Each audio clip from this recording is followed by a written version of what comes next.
Herzlich willkommen im La Palma, wo es das beste Essen gibt. Güler, was gibt's heute Feins? Heute gibt es Caprese Salat mit italienischer Sauce.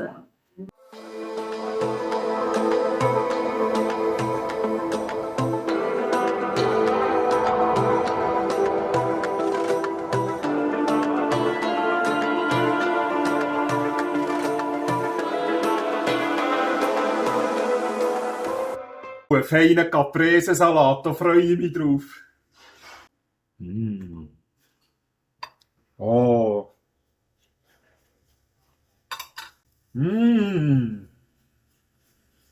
Super gut. Merci vielmals. Und bis zum nächsten Video. Tschüss zusammen.